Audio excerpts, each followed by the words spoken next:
I've always wanted to go into a profession where I could care and support for people, and I felt that social work, especially in the field that I'm in, child protection, is a great opportunity for me to fulfil that desire.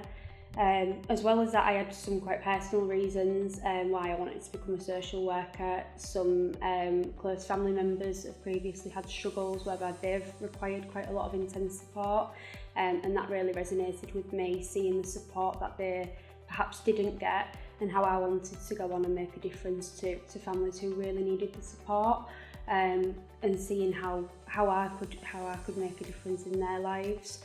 Anna joined us around the time we went into the COVID pandemic. Anna had already anticipated and been 2 steps ahead in terms of what support she could offer to the families that she was working with.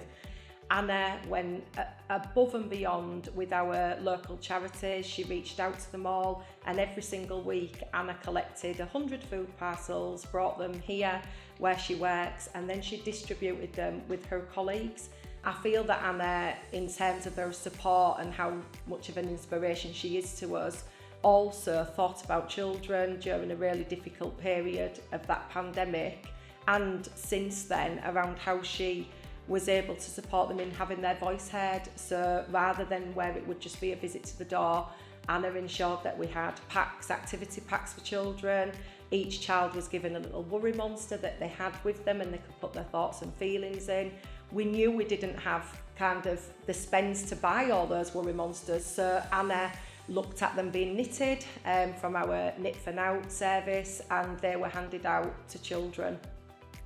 A child-centred approach is imperative to social work practice, and especially during COVID-19, that's something that I personally really drove towards. I worked really closely with a child who was at risk of child sexual exploitation, and she also had a lot of family conflicts going on at home, so I really adapted a child-centred approach whilst working with her. I took her out of the family home when she was struggling. I gave her somebody, an ear to listen. I gave her somebody to speak to, and we also did activities that she enjoyed. So for example, we started to go running together, we went on long walks together, and I think just having somebody for her to talk to, somebody who wasn't going to challenge her back, somebody who wasn't going to shout back at her, I think that really helped her.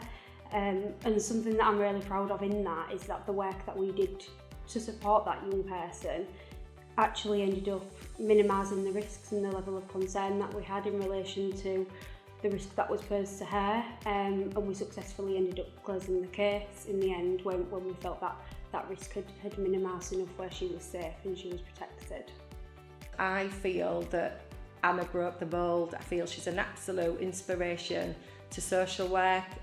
She always goes above and beyond, and I think the reason she does that is because she's got that inner desire to help others and make this society a better place to live in.